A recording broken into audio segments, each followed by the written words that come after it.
صلی علی رسول الکریم اما بعد فقد قال اللہ تعالی فی القرآن المجید والفرقان الحمید اعوذ باللہ من الشیطان الرجیم بسم اللہ الرحمن الرحیم۔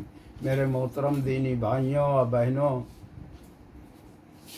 آج آپ کو ہم منافقوں کی پر کچھ معلومات دیتے ہیں۔ ہمارے پیارے نبی حضرت محمد مصطفیٰ صلی اللہ علیہ وسلم نے منافق کی 3 نشانیاں بتائی ہیں۔ پہلے جب وہ بولے، منافق بولے گا تو جھوٹ ہی بولے گا۔ دوسرے، امانت رکھوائی جائے گی تو اس میں خیانت کرے گا۔ تیسرے، وعدہ خلافی کرے گا۔ یہ 3 نشانیاں منافق کی ہیں، اور منافق اس کو کہتے ہیں جس کو در حقیقت مسلمان نہیں ہوتا، لیکن مسلمان کے بھیس میں ہوتا ہے اور ساری ویش بھوشا اور سارے کام دکھانے کے وہ مسلمان اپنے کو دکھاتا ہے، لیکن وہ مسلمان نہیں ہوتا۔ اس لیے منافق کی سزا جو ہے جہنم کے 7 طبقے ہیں، اور وہ سب سے نیچے والے طبقے میں منافق جائے گا۔ منافق ایک بند منکر ہے، اور جو کھلا ہے اسے سبھی جانتے ہیں۔ تو یہ ہم لوگوں کے بیچ میں بہت کثرت سے ہیں اس وقت۔ دیکھنے میں یہ سب مسلمان ہی لگتے ہیں، کیونکہ ان کے پاس مسلمانوں کا پہناوا، مسلمانوں کی ٹوپی سب کرے رہتے ہیں۔ یہ اسلام کے لیے بہت نقصان دہ ہیں۔ یہ حضور صلی اللہ علیہ وسلم کے زمانے میں بھی مدینہ منورہ میں بھرے پڑے تھے۔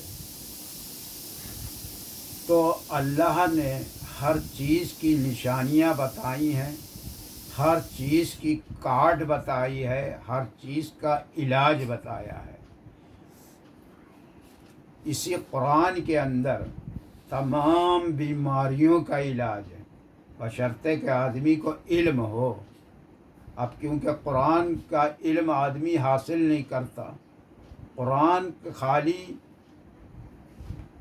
مائے تفسیر و معنی کے سمجھ کے پڑھ لے اگر، تو اس سے بڑی کوئی ڈگری نہیں ہے۔ تو قرآن کو سمجھ کر معنی تفسیر کے ساتھ پڑھنا چاہیے۔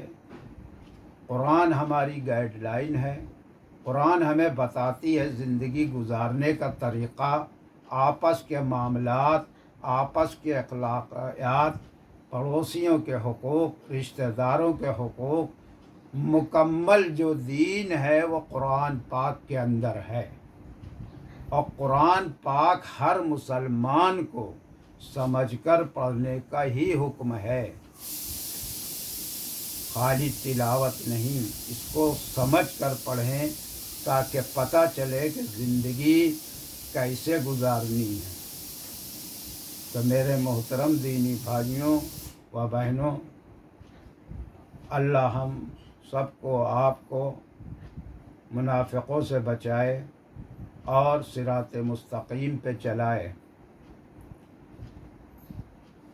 اب جو ہے اس وقت کا دور پہلے کے دور سے بہت زیادہ خطرناک ہے۔ پہلے دشمن کھلا تھا، اوپن تھا۔ اب جو دشمن ہے وہ سب ہمارے ہی روپ کے اندر ہے، تو ہم سوال وہ اندر ہی اندر اسلام کو مٹا رہا ہے اور اسے فنا کر رہا ہے، اور ہم آپ کچھ نہیں کر سکتے، کیونکہ ہمیں پتہ ہی نہیں ہے کہ کون منافق ہے، کون نقصان پہنچا رہا ہے۔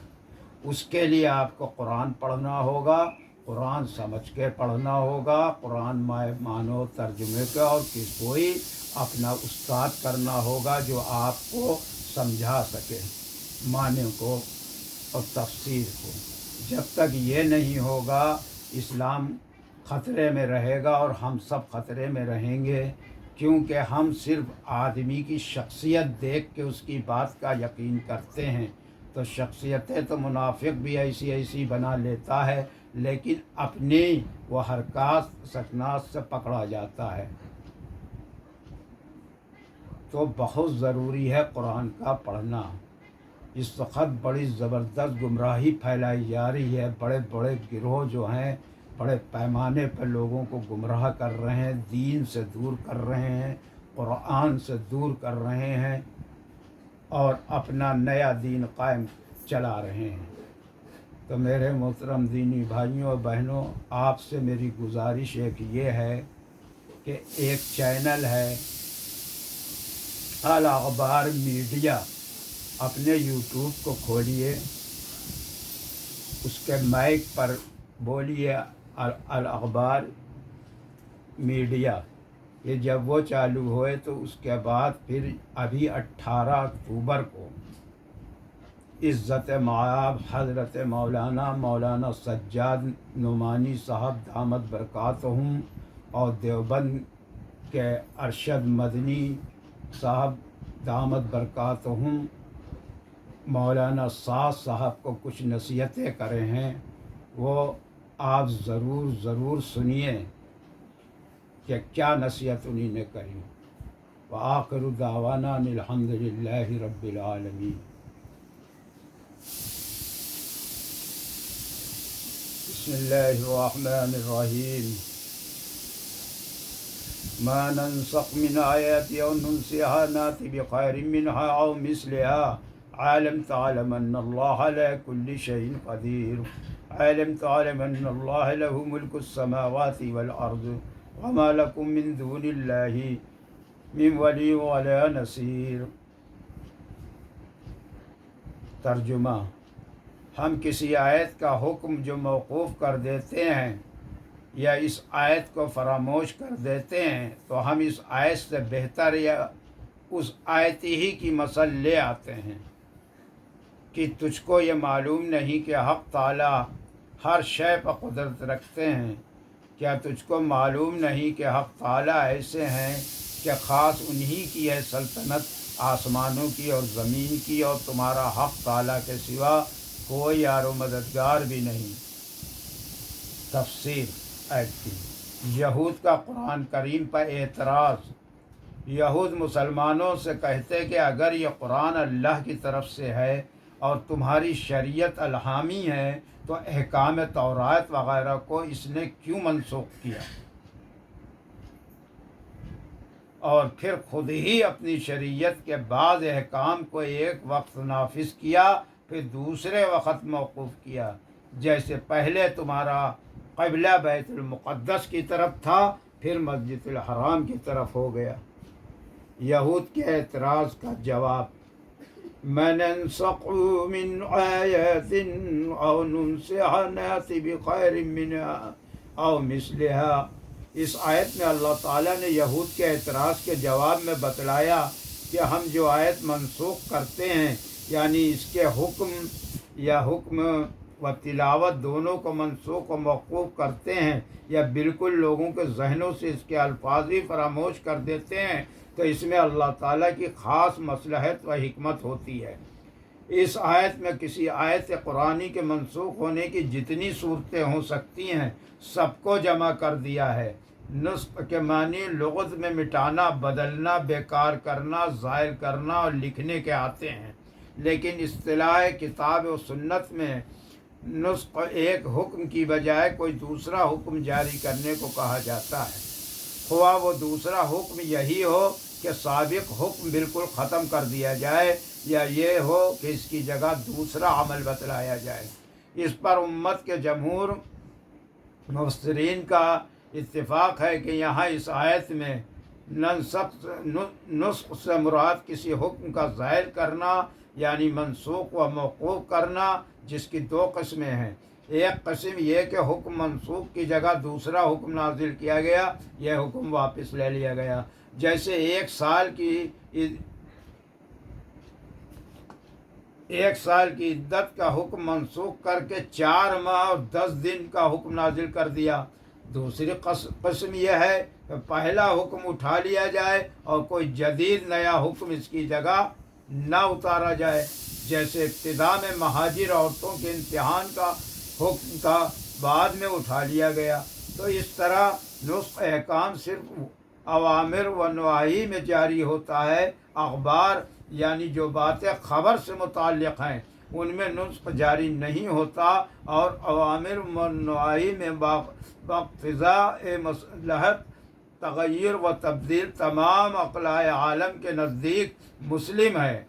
دنیا کی حکومتوں اور اداروں میں کسی حکم کو منسوخ کر کے ختم کر کے دوسرا حکم جاری کر دینا مشہور و معروف ہے، لیکن انسانوں کے احکام میں نسخ کبھی اس لیے ہوتا ہے کہ پہلے کسی غلط فہمی سے ایک حکم جاری کر دیا، بعد میں حقیقت معلوم ہوئی تو حکم بدل دیا۔ کبھی اس لیے ہوتا ہے کہ جس وقت یہ حکم جاری کیا گیا اس وقت کے حالات کے مناسب تھا اور آگے آنے والے واقعات و حالات کا اندازہ نہ تھا۔ جب حالات بدلیں گے اس وقت یہ حکم مناسب نہیں ہوگا، دوسرا حکم دینا ہوگا۔ یہ جانتے ہوئے آج ایک حکم دے دیا، اور جب اپنے علم کے مطابق حالات بدلے تو اپنی قرارداد مطابق کے مطابق حکم بھی بدل دیا۔ اس کی مثال ایسی ہے کہ مریض کے موجودہ حالات کو دیکھ کر حکیم یا ڈاکٹر ایک دوا تجویز کرتا ہے، اور وہ جانتا ہے کہ وہ 2 روز اس دوا کے استعمال کرنے کے بعد مریض کا حال بدلے گا، اس وقت مجھے دوسری دوا تجویز کرنا ہوگی۔ یہ سب کچھ جانتے ہوئے وہ پہلے دن اپنی دوا تجویز کرتا ہے جو اس دن کے مناسب ہے، 2 دن کے بعد حالات بدلنے پر دوسری دوا تجویز کرتا ہے۔ اللہ جل شانہ کے احکام میں اور اس کی نازل کی ہوئی کتابوں میں صرف یہی آخری صورت نسخ کی ہو سکتی ہے، اور وہ ہوتی رہی ہے۔ ہر آنے والی نبوت اور ہر جدید نازل ہونے والی کتاب نے پچھلی نبوت اور کتاب کے بہت سے احکام منسوخ کر کے نئے احکام جاری کیے، اور اسی طرح ایک ہی نبوت اور شریعت میں ایسا بھی ہوتا رہا ہے کہ کچھ عرصے تک ایک حکم جاری رہا، پھر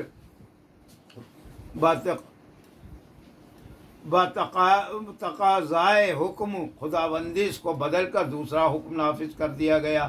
اس لیے ایسے نسخ میں کوئی اشکال یا اعتراض عقلی و نقلی نہیں۔ اس کے بعد ارشاد فرمایا گیا، عالم تعلم ان اللہ علی کل شیء قدیر، یعنی اے معترض کیا تجھ کو یہ معلوم نہیں کہ حق تعالیٰ ہر شے پر قدرت رکھتے ہیں، بس ایسے وقار کو رعایت مسالے کیا مشکل ہے۔